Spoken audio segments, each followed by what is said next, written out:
अस्सलामुअलैकुम वरहमतुल्लाहि वबरकातुहू। आप देख रहे हैं वर्कट टीवी। अच्छा जी, हल्का एन 63 पे एक और विलाग, और ये विलाग बहुत अहम है और बहुत सारी चीज़ों से जो है वो पर्दा हटाया जाएगा, और इस विलाग को आपने ज़रूर सुनना है।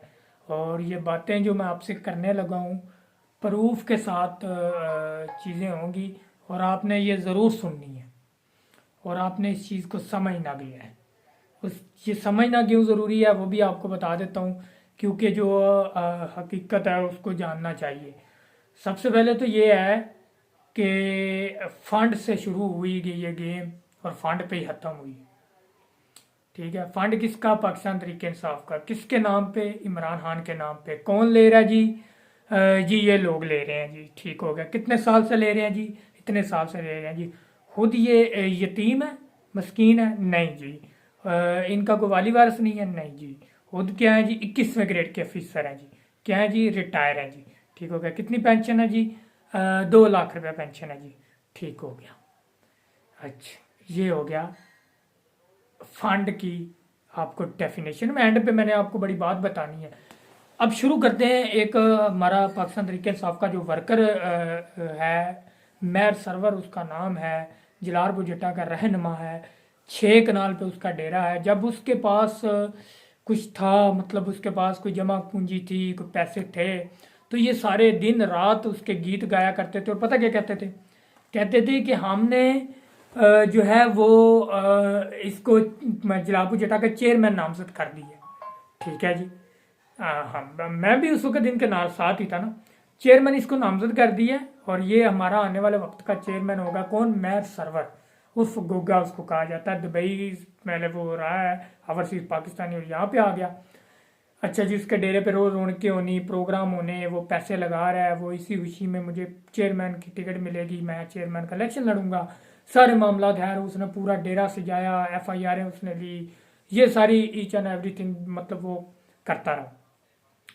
जब उसके हालात थोड़े डाउन हुए, डाउन से डाउन हुए, तो उसकी पिछले 6 माह 8 माह हो गए हैं कि उस बंदे की किसी बंदे ने हवा भी नहीं ली, मैच सर्वर की। ये पहला मैं आपको भी मौका बता रहा हूँ। अच्छा, उसके बाद जितने थी, चले 10 लाख था, 20 था, जो भी था उसने पार्टी पे कुर्बान किया, हम सब के नाम पे कुर्बान किया। आज तक जब उसके पास कुछ नहीं रहा, ख़त्म होगी हर चीज़। हालात जो है एक जैसे तो नहीं रहते ना, हर बंदे पे अच्छे बुरे हालात आते रहते हैं। और वो वर्कर एक बड़ा ज़बरदस्त वर्कर था। और आज आप अंदाज़ा करें कि उसको कोई बंदा राब्ता करके नहीं पूछता कि यार तू किस हाल में है, तो ठीक है। आज भी वो इमरान खान का नाम लेता है, और यकीन करें, मैं आपको प्रूफ के साथ कहता हूँ, दावे के साथ कहता हूँ, आज भी वो बंदा पेशावर जलसे में है, जिसके पास कुछ भी नहीं है, गाड़ी भी नहीं है उसके पास रही ना, उसके पास कोई पैसे हैं, लेकिन वो बंदा आज भी पेशावर में पहुंचा हुआ है। उस बंदे ने मरकज़ बना के दिखाया था। मैं वो वीडियो आपको इंशाल्लाह व्लॉग में ज़रूर शेयर करूँगा। ये चीज़ें आप समझने की कोशिश करें। अभी अब आते हैं नदीम ज़िया भट्ट की तरफ। ये नदीम ज़िया भट्ट खुद भी आप लोगों को कहेगा कि मेरे साथ उसका जब तलक बना सोशल मीडिया पे तलक बना, कोई राब्ता हुआ, जिस तरह से भी हुआ, आखिरकार वो पहला बंदा ओवरसीज़ है जिसके साथ PTI का, पाकिस्तान तरीके इंसाफ का वो पहला बंदा था ओवरसीज़ जिसके साथ मेरा पहली बार तलक बना था, किसी पहले बंदे के साथ, PTI के साथ। वो क्यों? उसने वर्क देखा था, उसने हमें उस वक्त तो अभी हमारी एज भी उस तरह की नहीं थी, या कुछ चीज़ें नहीं थे भी समझते, लेकिन उसने फिर भी कुछ चीज़ों को फॉलो किया था, तो वो हमारे साथ लगा। उससे पहले उस बंदे से, नदीम ज़िया भट्ट साहब से पूछ लीजिएगा। अच्छा, उससे पहले पूछिएगा नदीम ज़िया भट्ट साहब से, आप लोगों के सामने ही है, सोशल मीडिया पे बैठा हुआ है, आप लोगों के साथ राब्तों में भी है, कि उसको भी कोई बंदा जानता नहीं था। और मैं अपनी बात करूंगा, ये नदीम ज़िया भट्ट भी कहेगा कि वाकई में सफ़ियान ने जो है वो मेहनत की इस पे, और आज पूरे पंजाब में नदीम ज़िया भट्ट का भी नाम है। अच्छा, वो एक पार्टी का इन्वेस्टर भी है। और मैं एक और बात वाज़ा कर दूं, ना वो MP का उम्मीदवार है, ना वो MNA का उम्मीदवार है, ना वो काउंसलर तक वो उम्मीदवार नहीं है। वो सिर्फ वजह क्या है? खान साहब के साथ प्यार, इस मुल्क के साथ प्यार, और अपने शहर के लिए हमदर्दी। और उस हमदर्दी को जो है इन्होंने नाजायज़ फ़ायदा उठाने की कोशिश की। तो जब वो उसके साथ जो तल्लुकात बने तो उसने देखा जलालपुर जट्टा में लोहा मनवाया। फिर इन्होंने कहा कि हमारे पास कोई ऑफिस नहीं है। तो उस वक़्त मैं ज़रा किसी और मामले भट्ट साहब ने रब्ता किया नदीम ज़िया भट्ट ने किससे, इसी टोले से कि कोई ऑफिस देखो यार। सफियान ने बोला ऑफिस नहीं है बैठने के लिए, तो कोई ऑफिस देखो। ये पूरा महीना लगे रहे, कसम वल्लाह उदा बड़ा बगैर दर्ज झूठ बोलेगा, पूरा महीना, ठीक है, और इनको ऑफिस नहीं मिला जनाब।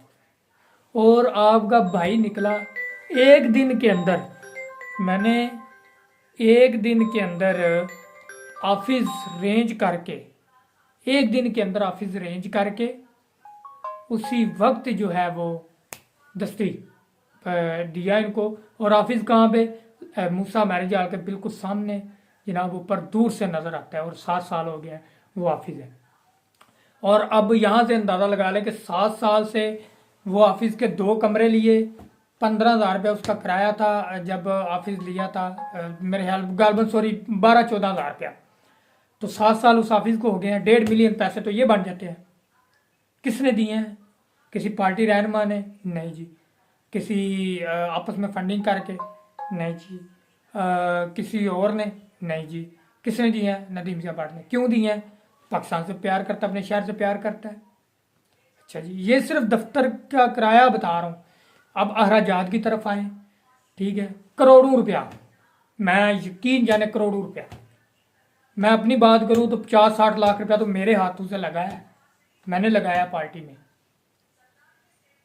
और जब ये सारी चीज़ें होगी 2 दफ्तर के, फिर खैर मुझे थोड़ा किसी मामले की वजह से या वहाँ से मैं साइड पे हुआ ऑफिस से, तो मैंने इनको ऑफिस में सोफ़े बना के दिए, नीचे बैठने के लिए तकिए कदिए बर्तन, 2 रूम थे, किचन वहाँ पे बनवा के दी, हर चीज़। इन्होंने क्या किया कि 1 रूम वापस कर दिया। क्यों जी? वो आपने जेब से किराया दे रहे थे, यहाँ वो बंदा किराया नहीं था दे रहा। अभी भी तो उसने 1.5 लाख रुपया लगा के ऑफिस तैयार किया है ना, 1.5 लाख रुपया लगा के उसने अभी भी तो ऑफिस तैयार किया है। तो फिर अच्छा जी, वो जी हाँ मैं जी, एक ही बहुत है रूम जी, वो व्हाट्सअप छोड़ें जी, वो ये वो यार उनके लिए 10 से 12 यूरो बनते हैं। उनको तकलीफ थी जिधर वो 5-6 साल से किराया दे रहे हैं। ये इनके कारनामे देखें ज़रा। अच्छा, वो हमने 2 रूम इसलिए लिए हुए थे, एक बड़ा हॉल था, वो उस पर 50-60 लोगों की मीटिंग इजीली हो जाती थी। एक हमारे पास ऑफिस हमने सेपरेट वीआईपी बनाया हुआ था। और दूसरा हमारा मिशन ये था कि एक वेलफेयर को देंगे और एक पीटीआई का ऑफिस रहेगा। बाहर बड़े बड़े बोर्ड लगे हुए थे। अभी रिसेंटली हमारे पास ऑफिस आया तो अंदर चीज़ ही कुछ नहीं है। वो जी रूम भी दे दिया हुआ है। अच्छा जी, किधर है जी रूम? बस जी वो चला गया। मैं बड़ा ना देखा तो मैंने कहा आफरीन है। मैंने भट्ट साहब से पूछा, मैंने कहा भट्ट साहब आपने बोला है, आपने वापस किया? नहीं नहीं मैंने तो नहीं वापस किया। ठीक है, टिकट के लिए लाख रुपया लेना हो तो उनके पास होता नहीं है। बातें इनकी सुने, बड़ बड़ बड़ बड़ लाई रहते हैं।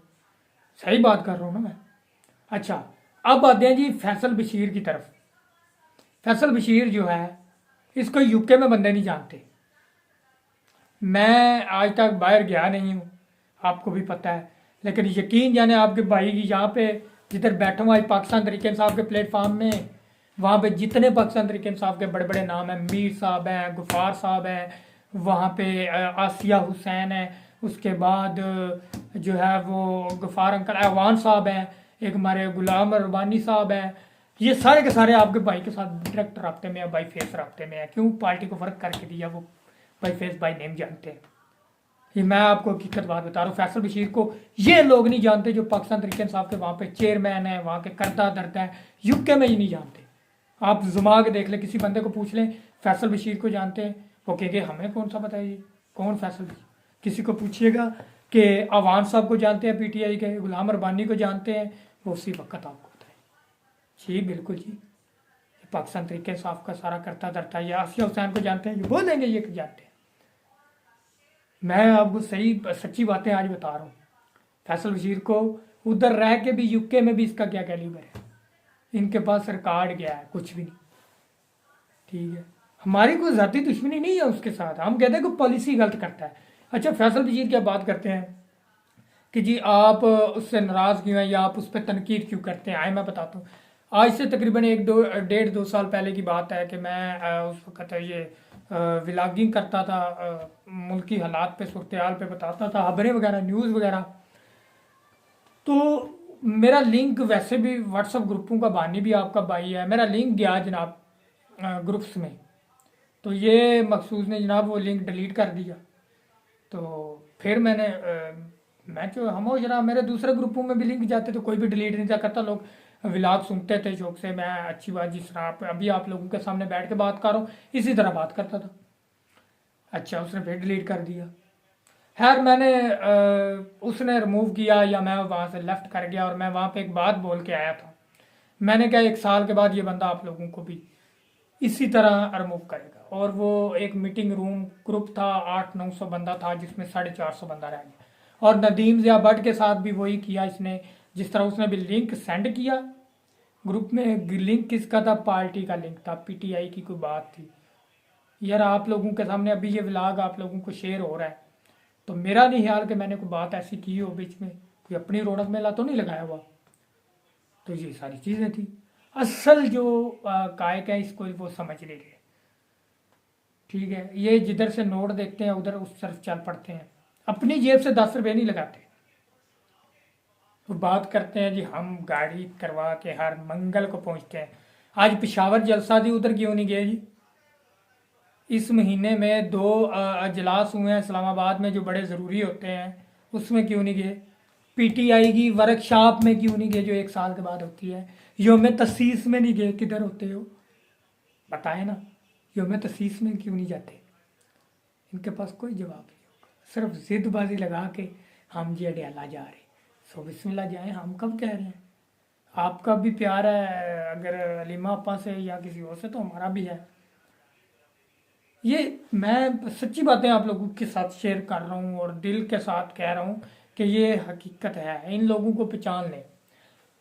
बंदा शाह साहब बहुत अच्छे वर्कर हैं, सैयद ताउल्ला शाह साहब बड़े अच्छे वर्कर हैं। इनके साथ जो लोग हैं वो बड़े अच्छे वर्कर। इनके अंदर 2-4 बंदे हैं वो इनको किसी साइड पे लगने नहीं दे रहे, वो इनको इकट्ठा होने नहीं दे रहे। मैं आपको लिख के देता हूँ कि ये सारे ये चाहते हैं कि हम एक हो जाएं, हम कुछ ना कुछ कर लें, पर ये नहीं चाहते। ये सारी बातें हैं।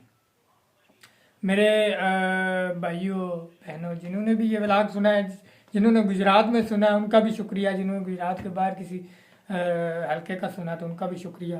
Thank you so much. दुआओं में याद रखिएगा। इंशाल्लाह नए व्लॉग के साथ, नई अपडेट के साथ दोबारा आपके साथ हाज़िर होंगे।